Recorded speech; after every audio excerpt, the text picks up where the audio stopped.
Ahoy, Dobre din. Nandito na naman tayo sa panibagong episode and podcast ng ating Diary of an OFW kung saan Ito ang kwento nyo. So ngayong araw may special guest tayo. Aming mga buting kaibigan. Na sina Hudson James Modesto. And Juvelin Basilisco. Modesto. Sana all. So ngayong episode, dumayo po kami dito sa Prague sa mga dati naming katrabaho na ngayon po ay bagong kasal at itatalakayin po natin yung proseso ng pagpapakasal po dito sa Czech Republic at yung paglilipat ng employer. So marami kami mga nakahandang tanong sa inyong dalawa. Hopefully masagot nyo para makatulong din at ma-share natin sa mga kababayan natin. So, onting introduction tungkol sa inyo. So, paano kayo nakarating sa Czech Republic tapos ilang taon na kayo dito nagtatrabaho? Ako, sa September 4 7 years na ako dito sa Czech Republic. And paano ako nakapunta dito is nag-apply ako through agency sa EDI Staff Builder sa Makati. Ako, nung April 4, 2 years na ako dito. Tapos nag-apply ako sa AMI, agency sa Pinas. Sa Pinas. Parehas na galing ng Pinas. Ganon, oo. And then, ano yung company nyo pagdating nyo dito? First employer ko is ALSA, CSET. For ilang taon? 4 years ako doon sa ALSA. Next company is Amiral Beltec. Sa Yelaban naman yan. 6 months lang ako doon. Yun lang. Tapos ngayon, saang company? Ito, sa Reconex, dati siyang Teleplan. Yung marami ring mga Pilipino na sila ata yung Sila yung pioneer na nagdala ng mga Pilipino dito. So, mostly ata ng mga empleyado nila Pilipino na, ano? Tapos, si Juvie naman, yung unang company ko dito is sa Lexa and Posel. 6 months din ako doon. Tapos yung pangalawa ko, La Investment, 3 months lang ako as housekeeping. Tapos yung pangatlo, ito na, Reconex as production operator. so parehas kayong Reconex. Ngayon. Okay. So dito kayo nagkakilala? Absolutely. Oh my God! Wow! So ano yung pwede nyo ba i-share yung process ng paglipat, kung ano yung mga kailangan gawin, yung mga dokumentong kailangan, tsaka kung gaano katagal yung proseso ng paglipat ng employer. So paano ano yung una yung ginawa nung mag-resign? Nag-resign ba kayo? Di ba katulad sa Pilipinas, may kasi yung formal na letter muna isasubmit. So dito ba nag-submit kayo ng resignation letter? Yun, sasubmit ka ng resignation letter sa company mo, tapos 2 months ang kadalasan dito is 2 months yung render mo sa kumpanya bago ka umalis dun sa lilipatan mo. Tapos yung kailangan din nung termination notice yata yun, yung sa termination letter na hihingiin ng bago mong kumpanya. Tapos yung mga basic na ng requirements ng isang OFW, yung passport tsaka yung residence card, yun. So nung lumipat kayo, yung bago yung company nag-asikaso nung okay.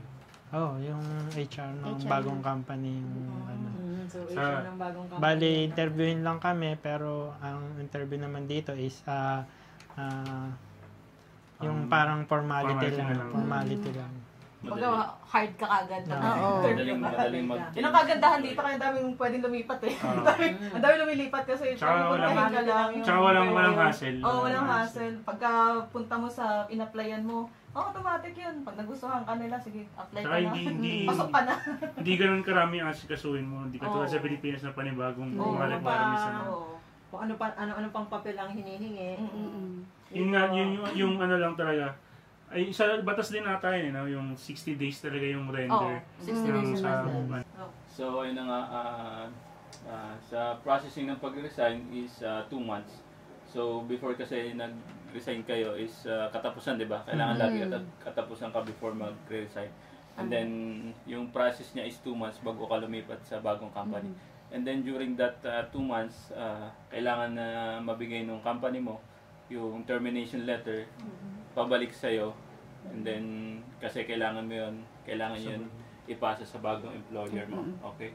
So, and then, dadako naman tayo sa kanilang love story kung paano sila kinasal dito sa Czech Republic kasi marami din sa ating mga kababayan na gusto rin magpakasal siyempre dito sa Czech Republic. O kasi So, diba, ayun. dito kayo nagkakilala nung lumipat si James, nandito ka na. Sino una ba sa inyong dalawa? Si James. So, same kayo ng trabaho, same kayo ng ginagawa. Same kami ng department. Pero siya quality, siya ako sa nagte-test ng mga So, ano Functional. nga ba yung, Tinetest mo. ano ba yung nature nung Reconnect? electronics. Electronics. Tapos same lang yung ginagawa. Oo. Oo. Tapos laging punta ng punta sa pwesto ko. Papansin Yun! Magaling siya. Ano ba yung babe?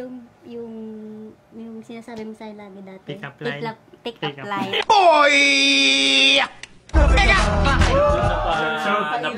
So doon nagsimula yung love story para nila. So pick up line. Then Pick they up will line. pick up. Ano pa yung mga ginagawa ni James Ah. para makuha ka? Ayun, sobrang sipag niya kasi imbis na ako maglinis ng pwesto ko, maglilinisan din niya. Tapos magtatapon pa ng basura, pwede na ako magtatapon. Mga kaibig, yung kasama niya sa kwarto, malaking tulong yung props din sa kanila kasi malaking tulong yung binigay nila na sa akin para mapalapit ako kay Juby. Sila yung naging tulay. Oo, sila yung mga naging tulong. So shout out. Shout out Shout kay out, guys. Tina, kay Ate Grace, kay Shobi. kay Lu, Ana Lu. So yung naging proseso ng pagpapakasal niyo? Ano yung mga naging First step niya. yung mga ano ba naging kailangan na gawin? Requirements. Pwede ba para doon sa mga nanonood na gusto magpakasal dito? Briefing lang. Pero sobrang struggle din kasi kami noon na may pasok kami, pupunta kami ng embassy, buti na aabutan namin. Pero actually hanggang 5 talaga ang embassy. Pero minsan kasi syempre busy rin yung mga taga-embassy. Hindi babalik at babalik talaga kami. May mga kailangan pang mga Xerox, basta marami rin yung mga requirements tulad nung una noon yung SPA, kumuha muna kami ng SPA para sa kung gustong ipaasikaso yung mga papel sa Pilipinas, kailangan nyo ng SPA para sa mag-aasikaso sa Pilipinas Kailangan yung papel. Kailangan naming papel is birth certificate and Senomar po para sa mag-asawa sa Senomar mo at birth certificate mo tapos Senomar at birth certificate ko Naka-apostil. Parang apostilo. So both parts, tapos syempre ikaw may SPA ka, siya may SPA din. So, tag-isa. Bale nangyari, kumuha muna kayo ng SPA kasi walang mapaprocess doon. Walang mapaprocess or hindi mapaprocess kung hindi authorized yung tao. Not unless uuwi sila at sila mismo. Tapos, hiningan kayo ng birth certificate at Senomar ninyong dalawa tag-isa. Exactly. Pina-apostol. And then, yung nag-apostol doon, yung taong inauthorize yun sa Pinas. Yun. Exactly. Tapos, nung nakuhanan kayo ng apostille na birth certificate at Senomar, pinadala sa inyo dito. May kakilala. Nagbayad kami. Nung Para makuha magdala. nyo. Oo, nag-abang talaga kami na may May- pupunta dito. So yun yung isang way eh. Tapos pwede rin. Kasi yung parcel mahal talaga eh. Oo, mahal talaga. Abutin ka ng mga 3,000-4,000 sa Oo. government lang. Pero express. Within a Oo. week. So yun yung ginawa nyo. Nag-abang kayo ng kakilala pupunta nyo. dito. Oo, yun. Nagabang kami ng uuwi tsaka ng babalik Babalik. dito. Kasi magkaibang tao yung pinaanuhan na. Pinadalahan. O kasi maghihintay ka pa ng ilang buwan, di ba? Magkano? So ilang may ilang linggo kayo nag-antay na para lang sa Nagkaroon kayo para lang sa ng dokumento ano, na yun. sa processing Mga lang. Parang dokumento isang ba? buwan din eh, no? Isang buwan din. Kasi Mahigit. Kasi nag-process pa sa sa... Tapos nag-iintay pa tayo ng kung sino pa yung babalik. Oo. Parang Naghanap pa kami ng tumatagal siya sa waiting time ng mga uuwi. may target date kami na February 14 ang target date namin. Para nandun na yung anniversary, yung Valentine's Day, Isa na, no? yung mansari namin. Tipid. Tipid lahat. Madaling salita, tipid. Madaling matandaan. Para Valentine's Day pa. Practical. Practical. O tapos nung dumating yung document, dinala niyo sa embassy, and then, anong ginawa nila? Submission na ba yun ng document? Hindi, may ano pa. May silang hiningi. Meron pa. May pipilapan pa kayo. Form lang siya. Notice of intended marriage. So ito galing embassy. Oo. Tapos ito, ano to? Lalagyan ng picture niyo dalawa? Picture namin, tapos nandyan lahat ng kailan yung target date nyo dito, tapos kung anong oras, kung saan yung venue nyo. Yan. Tapos ididikit to doon sa dingding nila. Kaya pag may pupunta, makikita nila yung mukha mo. Parang ano siya, yung pinapost, di ba, sa inspiration. Pag may gusto kong humadlang sa kasal. So, pares naming, bago talaga namin pinag-isipan kasi talaga namin mabuti. Tapos, humingi rin kami ng guidance kay God. Yun ang number one na ano namin. Na kung kasi yung naging process is tuloy-tuloy lang talagang parang godly talaga na binigay sa amin na ganun talaga yung mangyari. Oo. Kahit na nagkaroon ng konting problema, pero natuloy pa rin yung date. Yung sa huli na tutuloy pa rin kasi yung date talaga namin na basta marami kaming struggles noon kasi nga kulang na kami sa oras kasi may target date nga kami tapos yung nalaman namin na may aberya na hindi matutuloy ng gantong date ng target namin. Pero nung sa huli, talagang pinag-pray namin dalawa na Lord God na magawa ng makuha yung date na yun. Tapos eventually, yun, nangyari nga na natuloy yung date na yun. Yung, para sa inyo talaga yun. Kasi ilang araw na lang yun parang mga 1 week less na lang yata yun o 2 weeks less, ganun. Parang nalulungkot na kami. Parang tinatanggap na namin na wala na talaga Pero si Lord ang gumawa ng way para matuloy yung talaga na yun, yung date na yun. Kaya thankful talaga kami sa mga... I think yung mga struggle na yan, normal yan kahit nga mag-apply ka ng Hindi, trabaho, kahit sa Pilipinas, ganyan din naman. Oo, may mga part talaga yan ng struggle. Paano pa lalo kung nandito ka, di ba? Oo, malayo ka. Pabalik-balik ka. Diba?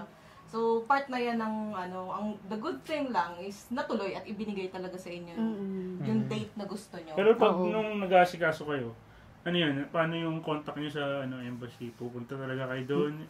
Pupunta kami tapos minsan email. I-post natin mamaya yung email ng DMW. If any case gusto nila mag-inquire, gusto magpakasal, syempre pwede naman nila email yun. Para doon sila makapag-direktang tanong din sa embahada natin, mga documents. Yung certificate of marriage, di ba? Syempre, ikakasal ka, paano yung papel mo? Paano yung ini-issuehan ba kayo? May bibigay sa aming marriage certificate pero hindi pa siya official. May tatak lang siya ng embassy pero hindi pa siya official. Ang pinaka-official nun is yung sa DFA pa rin. Bali, after 6 months, sabi nila na makakuha mo yun. Pwede kang mag-apply ng o kaya i-check dun sa DFA sa Pilipinas kung may certificate na kayo ng may certificate of marriage. Tsaka mag-i-email daw sila. 6 months, di ba? Nakuha nyo na? Wala pang email. So, ang binigay sa inyo, unang binigay sa inyo ng embassy, yung parang certificate na kasal kayo dito. Oo, yun pa lang. And then, after 6 months, yung binigay nilang time frame 6 months, doon nyo pa nang makukuha yung marriage contract nyo talaga. Tapos, kamusta ang kasal nyo? Yan, yung wedding day. So, kinasal kayo sa embassy mismo? Pwede ba natin ilagay yung picture ng kasal nyo? Pwede. Naman.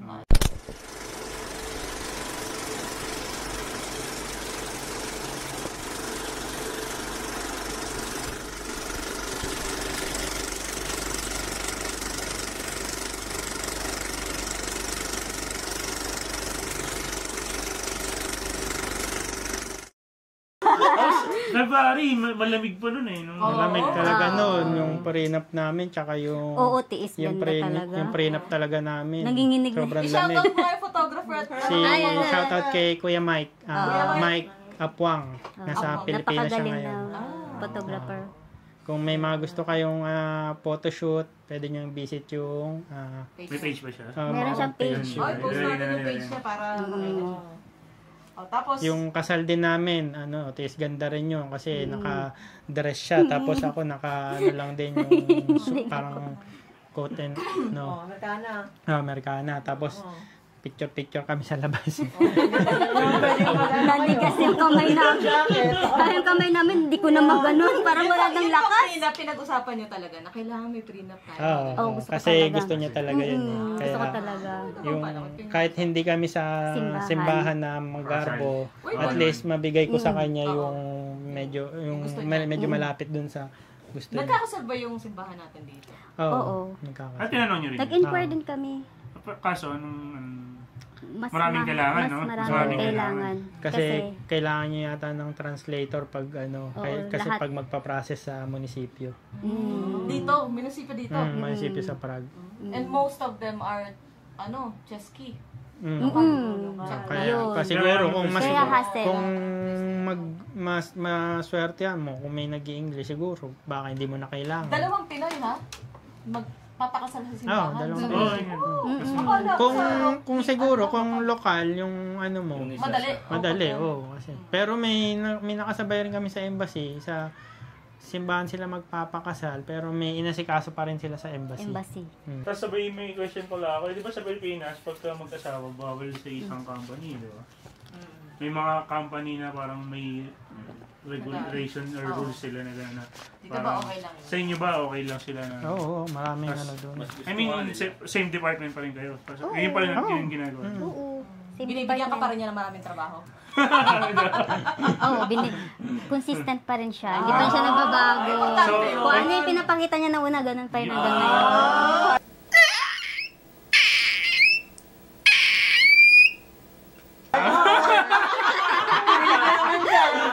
So yun guys, witness natin ang love story nila James at Juby.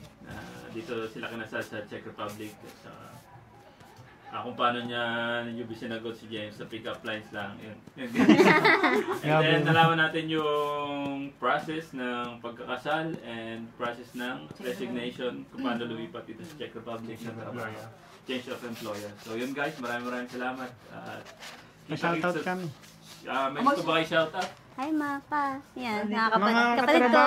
Shoutout sa mga tumulong sa amin sa kasal namin, sa mga katrabaho namin, sa mga kaibigan, at sa mga pamilya namin sa Pilipinas, sa mga taga-ALSA, mga nakatrabaho namin dati. Tapos yung mga sa basketball, yung team Richani, tsaka yung Slapsoil, and yung Prague Recon. Yan, supportahan nyo sila sa mga ngayong basketball league. Ano yung liga niya? Sino yung mahawak ng liga? Yung Filipino Sports Club. Si Mitch. Pinoy Sports Club? Filipinos. FSCC. Iba pa yung FSCC. FSCC. Kamusta kayo dyan? FSCC family. Shout out. Ongoing yung ongoing yung liga nyo. Ongoing pa. Tapos, kay Kuya Obet, kay Teroda, kapatid mo, yung tumulong sa atin sa kapatid ko, yung laging natatakbuhan ko sa mga... So, yung SPA mo? Siya yung SPA ko. SPA niya, tsaka SPA ko. Shoutout po sa inyo. Maraming salamat. Maraming salamat po sa tulong na ginawa ninyo kay James. So, yun guys. And guys, dito na po nagtatapos ang aming episode na naman ng podcast ng Diary of an OFW. And please like and subscribe sa aming social media like Instagram, sa YouTube, ang stream namin sa Facebook, and of course sa Spotify guys. So yung mga kalaro namin. Mga kalaro namin ni Jay sa computer. Sa Dota at sa Warzone. Sila Jello, sila... So yun, shout out guys. So thank you very much and see you on the next episode. Peace Bye-bye. Peace out.